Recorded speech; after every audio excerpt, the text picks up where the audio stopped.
Welcome back to Curve Ahead. That's where we uncover strategies and mindsets of top business leaders. Today, I'm joined by John Gumas, CEO of Gumas Advertising, the pioneer in challenger brand marketing. For over 40 years, John has helped brands break through competitive markets with smart, strategic, and disruptive approaches. In this episode, we'll dive into how challenger brands can compete against industry giants. John shares his proven formula for standing out against massive budgets, why company culture starts at the top, how leadership energy impacts an entire team's motivation and success. If you're looking to grow your business without outspending your competition, this episode will give you the insights you need to think differently and market smarter. John, welcome to the show.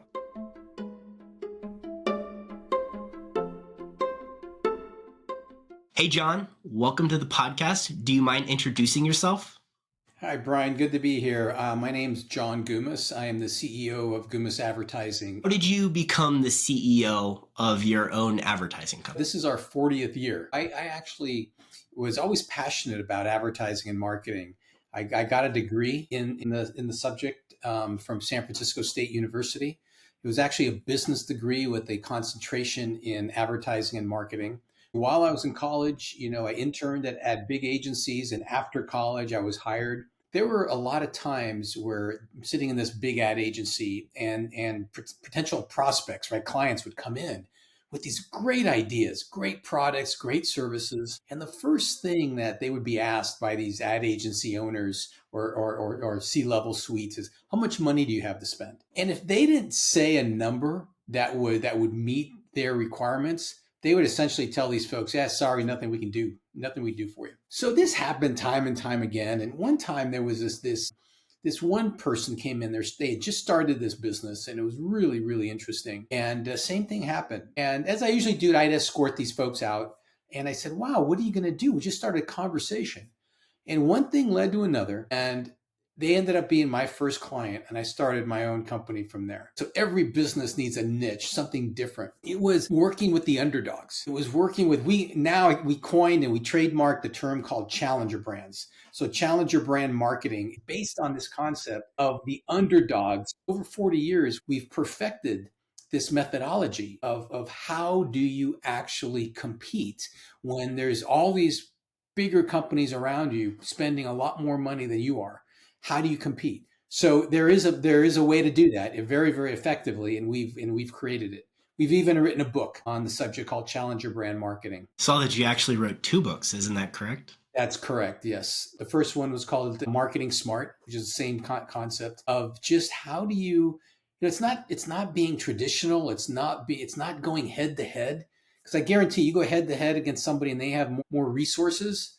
And I define resources as not only just marketing money, but sales forces, retail locations, brand recognition. The list goes on and on.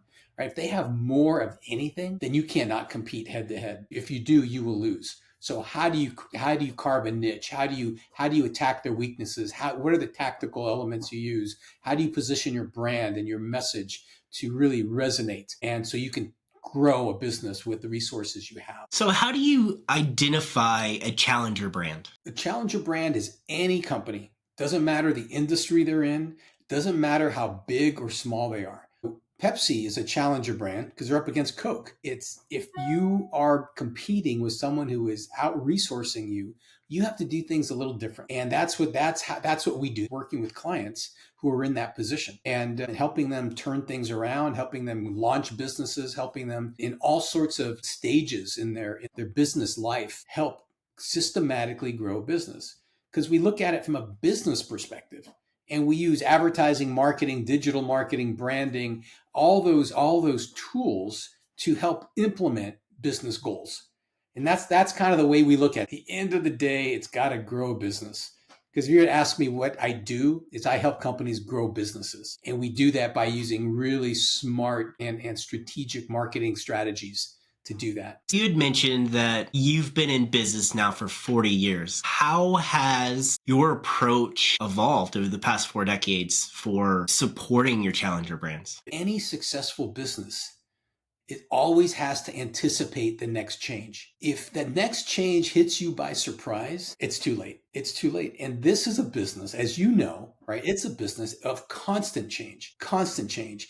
And it's the entire 40 years that I've had this company is it's always ebbing and flowing and changing and adjusting, new technologies, new everything. And you have to be able to be ahead of the curve. And if you're not ahead of the curve, you're going to have a really hard time catching up. So I always love learning about it, what's going on, what are the trends, what's happening. And I'm in different organizations that help me have access to some of these trends and information. And our clients benefit because I'm always bringing new ideas to clients, new ways of doing things, new ways to help their businesses grow. As they say, the only thing constant is change. Any business owner needs to always be prepared and always anticipate how their company is going to look, 6 months from now, a year from now, 5 years from now. You had mentioned learning. I am a lifelong student of life. I try to absorb as much information as I can while I'm here and hopefully help others along the way. One of the reasons I started this. So what are 3 great learning resources that you typically lean on to stay ahead of the curve? Wow. In marketing or just in life? It could be both. Mix it up. All right. I would say, first off, and it's not a resource, but it kind of is, I would say listening, right? Listening. I think a lot of people don't listen. I read once, I'm sure you heard, God gave you 2 ears and 1 mouth for a reason. And so listen. And the marketing business is all about trends. It's all about what's going on. It's all about, what's happening in the market. So everywhere I go, I listen. I just kind of watch and listen to see what people are doing, see how people are reacting, see how they're responding. So I would say that's the first thing. And it's not a resource, it's not a tool. But in the industry, I think you've got to find some trusted industry evangelists, if you will. The problem is, and again, this is over 40 years, there are a lot of people that talk a good game. I don't really follow people that talk. I follow people that have done and that have performed and have a track record to show, because talking a game is very, very different than having been there, done that, executed something, made something happen. And so I look for folks that have actually done things and have been successful versus, a lot of talkers in this industry, lots and lots of talkers. So that would be the second thing. And you know what? I think the third thing in terms of resources is your family, because it's so easy to get caught up in your business, but you got to remember, kind of your who you are as a person. Because who you are as a person really makes up what you do as a business, right? How you treat people. So I'm always kind of, my wife, my kids, my friends, I listen to them, I learn from them how to be a better person. Okay, not necessarily how to be a better business person, but how to be a better person. Because when you're a better person, that just radiates into everything you do. So yeah, I'm not sure if I answered your question to your liking, but that, it's not 3 resources, but it's kind of 3 philosophies that I do follow and believe in. Definitely agree with that, right? Listening, active listening specifically, is one of the hardest skills to master. A lot of people, while someone is telling you something, you're already formulating what you want to respond back to them. So you're not actually listening to what they're saying to you. You are thinking of your response already. Taking a step back and actively listening is such a challenge. If there's any skill to be learned in life, especially as a leader in a business, active listening is got to be number 1. Staying grounded is with your family. I know that you listed that as number 3, but also super important, learning from the people around you every single day and having them kind of keep you humble, keep you who you are on a day-to-day basis is really important. And then, yeah, I would agree with you. There are a lot of people in marketing that have smaller or boutique firms that they've been around it, but they've never really done anything, or they have a very strong opinion on how things should be done, that they take to social media. And that's kind of how they envelop and develop their brand, is them being essentially a mouthpiece. And I guess at this point in time, as I am speaking to you, I realize the hypocrisy in that statement. No, it's not. You know what? But it's learning is one thing, right? When you have conversations and learn and you're open to other ideas and what people have to say, versus kind of pontificating, right? And this is what to do, how to do it. And when you've never really done it yourself, or you've never really shown results, because again, like I know, this is an industry of results. The one thing I always tell my clients is judge us by the results that we generate. Judge us by that, because that's what we're looking to do. And because when you can deliver results, then you really know what you're doing, right? I mean, versus kind of giving people advice or being arrogant about that.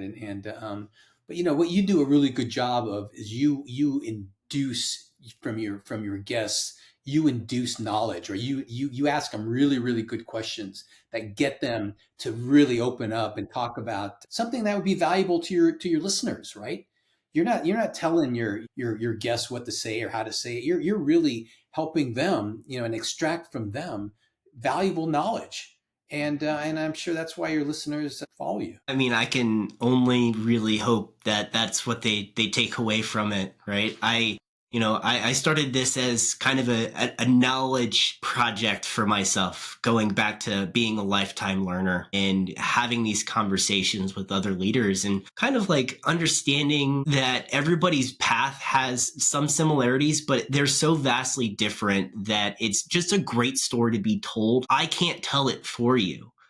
But the other thing that I get is kind of where you have seen, especially in a 40-year career, some definite defining stumbling blocks like in your organization and how you pivoted. And having those conversations is always fun to just understand of, we were doing this thing and like it just, for some reason, upon execution, it wasn't working for this client or this client, but it was working for everybody else. And we had a realization that X, Y, and Z wasn't happening. Like having those things, those insights is always fun to learn and have as great takeaways. So back to the questions list. As we've mentioned a couple of times, you've been in business for 40 years, and not that you've got the awards behind you, but you keep producing award-winning work. How do you continue to challenge your team to do that? Yeah, you got to keep things fun.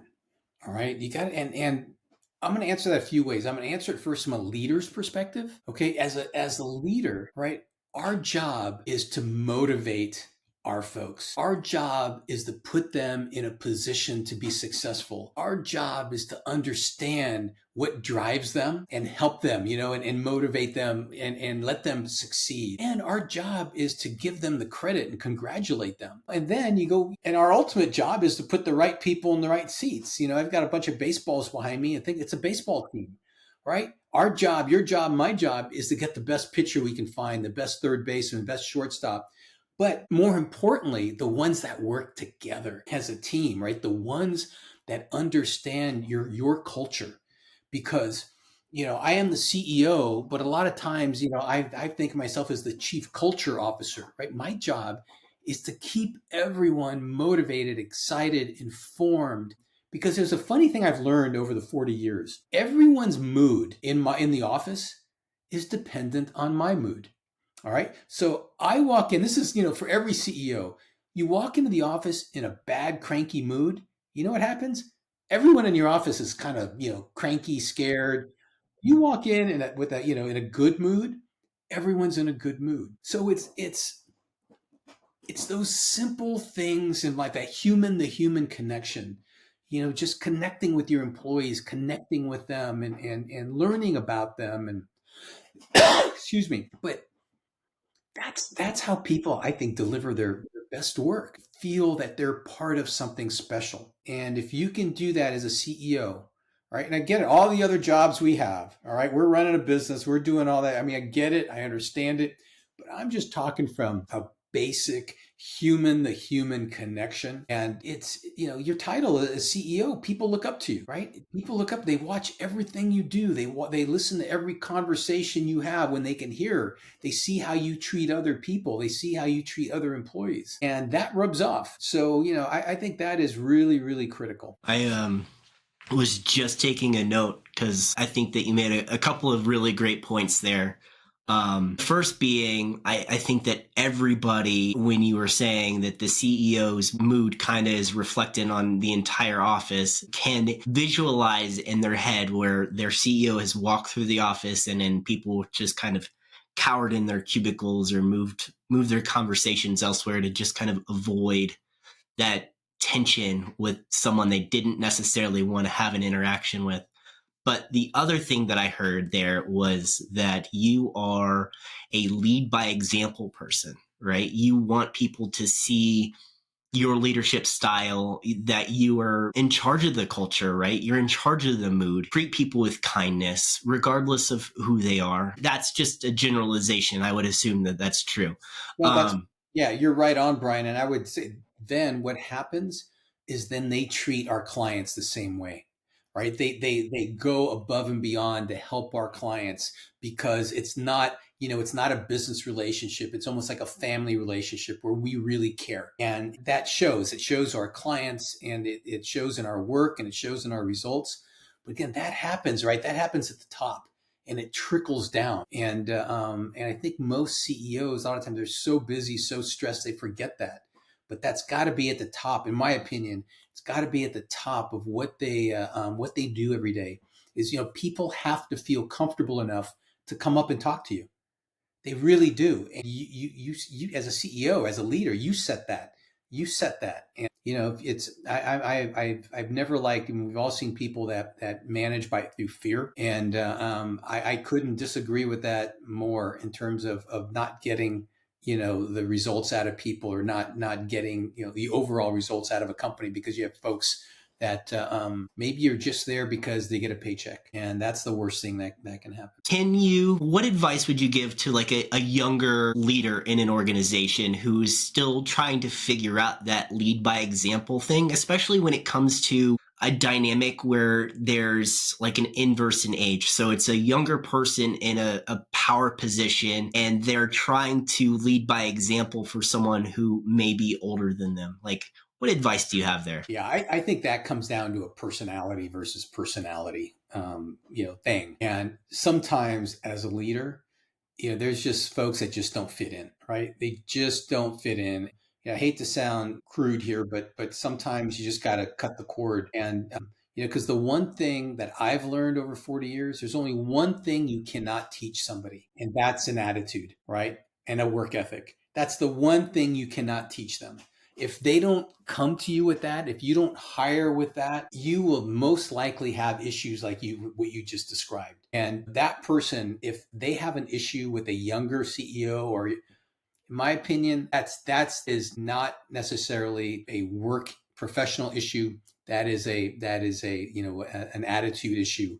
And that person, you should probably do them a favor and let them go, and bring on somebody that understands and is willing to be part of the team, because it's folks like that that can really set you off track as a CEO. Folks like that can make your job really hard and hurt your company, and ultimately hurt your clients as well.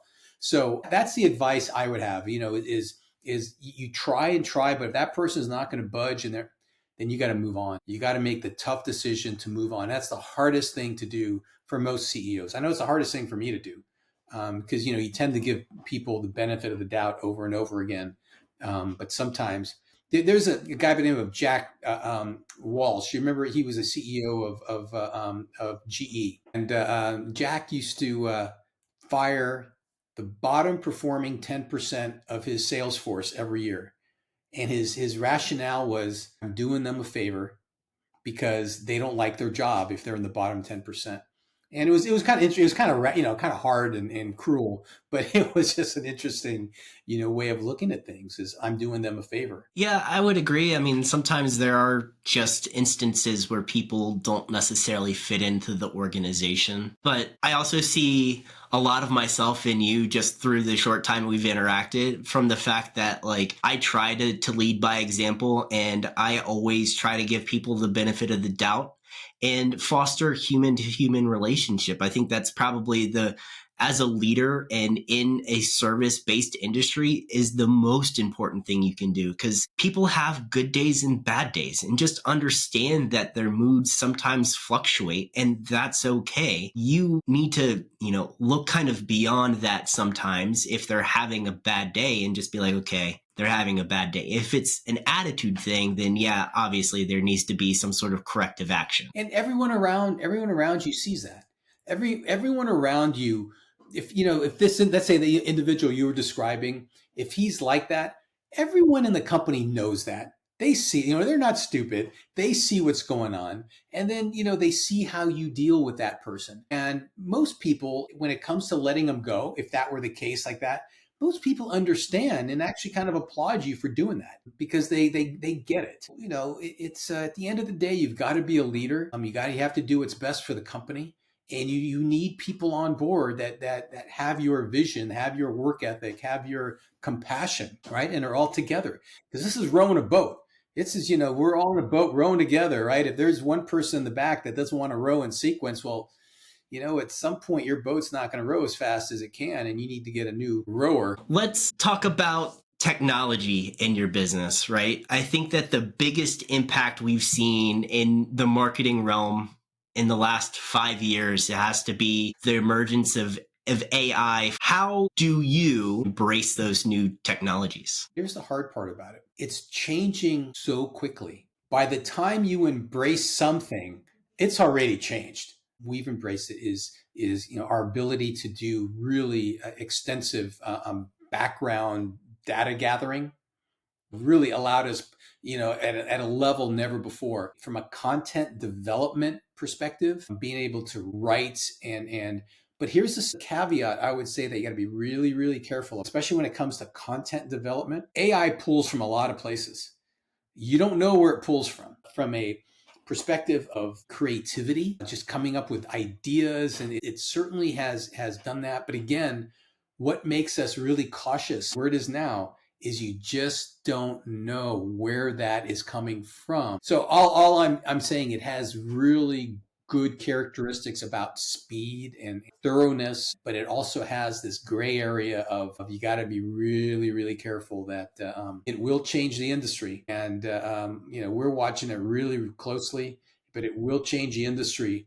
And if I predict now, I guarantee you my prediction is going to be wrong in a month or two. It's hard for me to imagine how the human touch in marketing, the human touch is going to affect it. Because here's I have a prediction that consumers, you and I as consumers, if we find out someone has created an ad or written you a thank you letter or a note or something very personal that was generated by AI, I think consumers are going to get very upset at that. It's not sincere. It's not truth. It's not believable. It's not. It was created by AI. It wasn't created by you, Brian, or me, John.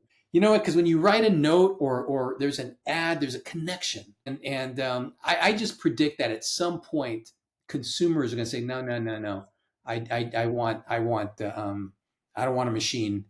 Although it's not a machine, but technically writing it for me. There's two things that I want to dive in there, right? Is the source of information. I think some platforms do a better job than others identifying where the information is coming from. It's coming from here, here, and here. Great. Those are great platforms to use when it comes to things like that, because they do have a source attached. I love the idea of using it for data exploration as well as processing and analysis, because it does those things so much more quickly than a human could, as well as creating idea generation. You can ask it to generate 25 new ideas every couple of seconds, and you just have this huge list, and you can kind of mix and match what works best with the brand or the approach that you're trying to take. Back to the scary aspects of AI, I don't know if you were familiar. I think there was a case last year around this time where Volvo did that entire AI generated ad. Do you remember that? I do remember. And it had like the entire ad age community like in an uproar because they're like, holy crap, this whole thing is all AI driven. What are we doing now? Is this the future? To not see more marketers kind of jump on that entire AI, because it it did a great job from a campaign perspective because you didn't really know it was generated from AI, but the press and media surrounding that one ad did so much more than that ad itself. So like, why haven't there been more agencies or, just singular campaigns that have done that? Because it garners a lot of attention. That's true. I don't know if you heard the current ad that's out for Coca-Cola, their holiday ad was generated 100% by AI. And who was in an uproar were the illustrators, the creative people in the industry were the ones who were in complete uproar that they're taking their jobs away. And that was recently in one of the trade publications. But yeah, that if you see the current ad for Coca-Cola, that's 100% generated AI, no human, that you typically have, right? Illustrators and copywriters, et cetera, et cetera. So yeah, That'll be something I have to check out. it's an I haven't seen that interesting one yet. dilemma. Yeah, it's an interesting dilemma. And what tends to happen, though, what tends to win out is the financial aspect of it all.